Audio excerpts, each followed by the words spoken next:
Hello and welcome to my presentation.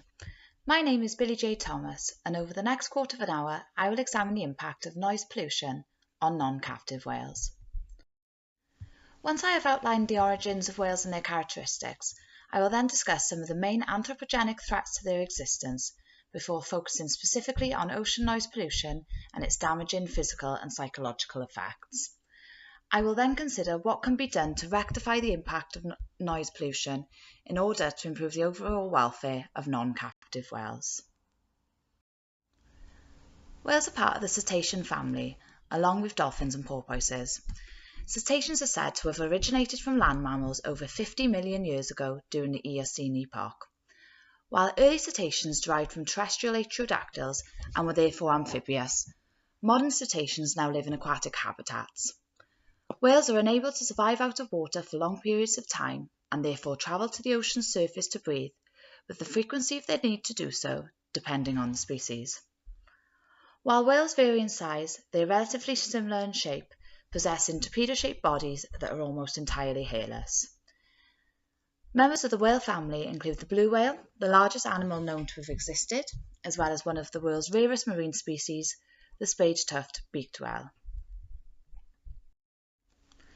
Human activity has long posed a threat to whales.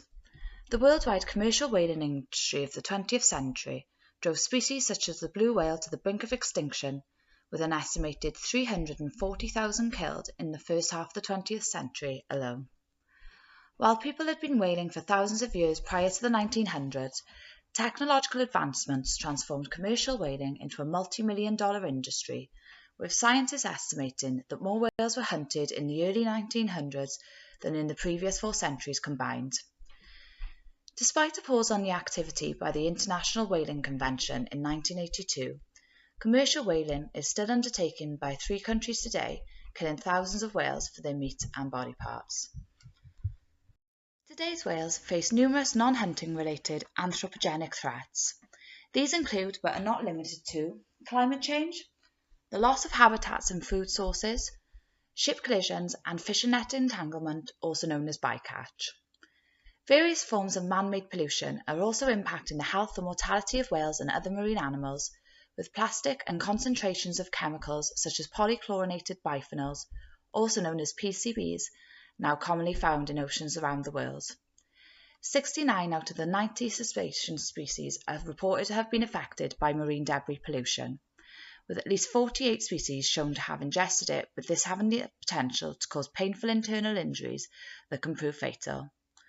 While reports of washed-up whales with stomach full of plastic are becoming increasingly common, there is an invisible form of pollution that also poses a serious threat to their welfare. Anthropogenic underwater noise is now considered a worldwide problem, and was first recognised as an environmental pollutant in marine ecosystems in a 1971 study which described the capacity for long-range communication in baleen whales. Ocean noise pollution can be created intentionally by sonar devices and seismic exploration, or as an unintentional byproduct of shipping, industry and recreational boating activities. Whales are among the various aquatic species that are being impacted by the human-driven environmental changes caused by ocean noise pollution. According to the Centre of Biological Diversity, the loudest and most disruptive anthropogenic sounds come from military sonar, oil exploration, also known as seismic air gun, and industrial shipping. I will now discuss these important sources of noise pollution in further detail. The use of military sonar has been linked to the stranding and deaths of various cetacean species. Sonar systems were first used by military operations in the early 20th century as a way of detecting enemy submarines. Sonar devices work by sending slow-rolling sounds of waves of around 235 decibels down through the water and measuring how long it takes for an echo to return once it hits an object, thus giving an indication of its location. These sound waves can travel for hundreds of miles underwater, with the possibility of returning an intensity of 140 decibels for up to 300 miles. Only the communicative clicks of the ocean's loudest animal, the sperm whale, can begin to compare to the sound waves of sonar, with theirs reaching 230 decibels and the call of the blue whale reaching around 188 decibels. With sonar sound waves having the capability to drown out the calls and communications of any whale, this extremely loud form of noise pollution can lead to them swimming hundreds of miles in an attempt to escape them. As well as increasing the distance they would normally travel, which can lead to fatigue, the effects of sonar can also cause whales to rapidly change their depth to an extent that can cause bleeding from the eyes and ears as a result of decompression. Some whales have even been known to beach themselves in a desperate attempt to escape from the sound waves created by sonar activities. While various species of beaked whale are commonly linked to sonar-related deaths, the list of species linked to naval-caused strandings also includes pygmy, sperm and pilot whales, as well as several dolphin species and the harbour porpoise. On the 15th and 16th of March 2000, a multi-species mass stranding of 17 cetaceans, consisting mainly of beaked whales, was discovered in the northeast and northwest province channels of the Bahama Islands. While 10 of the animals found were able to be returned to the water, 7 eventually died. With a group of cetaceans having lived in the Grand Bahama Canyon for over 30 million years, the sudden stranding raised many questions regarding its cause. A comprehensive investigation into the stranding was launched and found that the animals in question had experienced some sort of acoustic or impulse trauma that led to their stranding and subsequent deaths. Because the strandings coincided with ongoing naval activity involving tactical mid-range frequency sonar and the absence of any other form of acoustic sources, it was determined that the Navy sonar activities were to blame for the whale's injuries. This was the first time that the US government determined a stranding to be the result of mid-frequency active sonar use, and a landmark environmental case was brought against the US Navy. In the pursuit of marine oil and gas, seismic airguns are frequently used in surveys carried out by the offshore mining industry. Seismic airguns are thought to produce the loudest noise resulting from human underwater activity, with their sound reaching up to 260 decibels from each shot, making them significantly louder than the call of any whale. Seismic surveys are widely used to search for oil and gas underwater using intense, low-frequency acoustic impulse signals. During these surveys, airguns are fired every 10 to 15 seconds to develop a detailed geological picture of the ocean floor in an area. It is estimated that between 20 and 40 seismic surveys are carried out around the world at one time, with some scientists claiming that its impact creates a living hell for undersea life. A study published in the Journal of Experimental Biology in 2017 showed the seismic airguns are loud enough to affect species such as humpbacked whales up to 3 kilometres away, with this having the potential to affect the migration patterns that are vital to them being able to hunt and breed all year round. The use of seismic airguns has also been proven to have an impact on cetacean food sources such as zooplankton. A recent study showed that loud seismic blasts could kill nearly 2/3 of the zooplankton within a 3/4 of a mile radius, with species such as krill being particularly affected. These tiny organisms provide a vital food source for a range of cetaceans, including many species of endangered whale. With marine traffic in the world's oceans continually increasing, the noise pollution caused by private and commercial vessels is rising simultaneously. While the sound created by sonar and seismic methods are examples of impulsive noises, ships provide a continuous form of underwater noise. According to a 2019 study, ships have become the most pervasive source of anthropogenic noise in the oceans. Large ships have the potential to create noise that exceeds 190 decibels, with their sound rising along with their speed. With the presence of marine vessels causing the potential for collisions with whales and other animals, the noise that they produce also poses a threat to their overall welfare. The underwater noise from large ships overlaps the low-frequency sounds that many species within the whale family use for communicating, effectively drowning them out. With noise pollution from ships being both loud and predominantly of a low frequency, it can travel over large distances underwater along with its impact.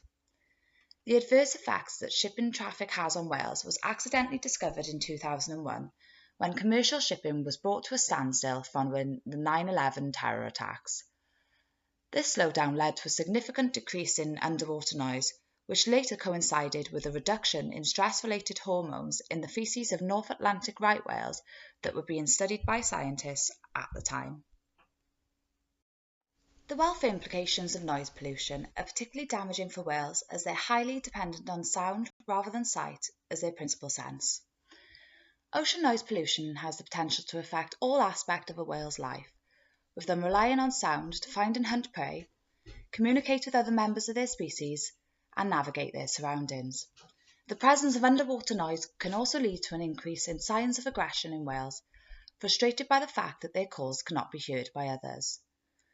Unnatural anthropogenic noise has been known to silence cetaceans such as endangered whales, displacing them over vast areas of the ocean, thus impacting their ability to feed and mate.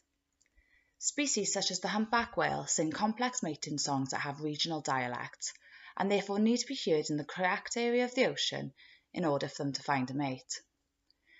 If underwater noise pollution continues to grow and interrupt whales' ability to communicate and breed, less calves could be born, putting the preservation of many endangered species of whale at further risk. Being unable to communicate can also impact a mother's ability to care for their calves, putting those that are born also at risk. As well as having the ability to alter the baseline behavioural patterns of cetaceans, the impacts of noise pollution have also been proven to manifest itself both physically and psychologically. Noise pollution has the ability to significantly alter the diving behaviour of species such as sperm and beaked whales, leading to physical symptoms similar to that caused by severe decompression sickness, also known as the bends, in humans. These symptoms include bleeding around the brain and the development of lesions in organ tissue. These symptoms occur when a mammal swims to the surface too quickly, with the change in pressure producing deadly nitrogen gas bubbles that clog its blood vessels.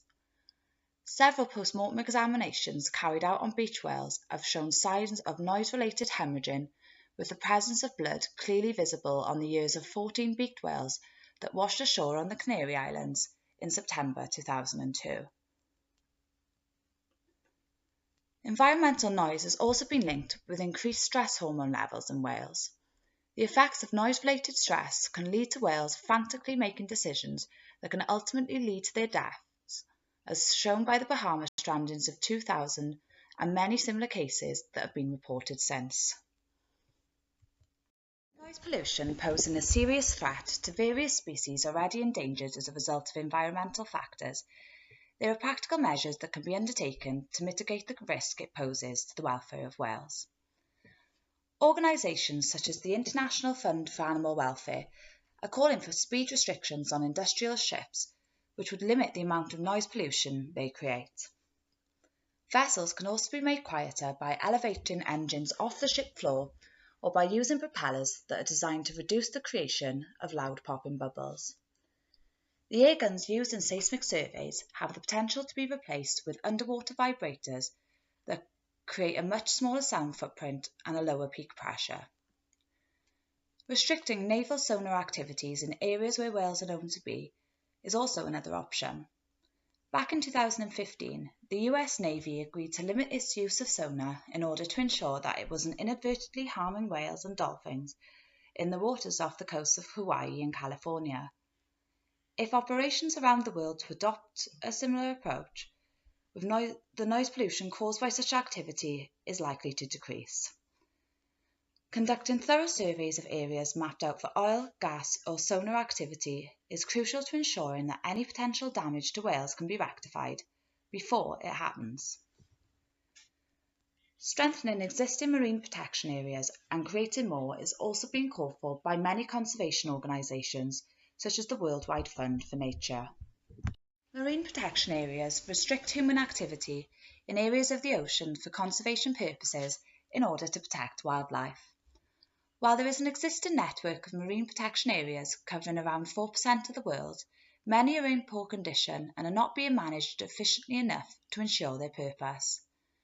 Improving existing marine protection areas and creating more in places where the conservation need is the most urgent would ensure that there are vast and peaceful areas of the ocean where whales can live without being impacted by noise pollution.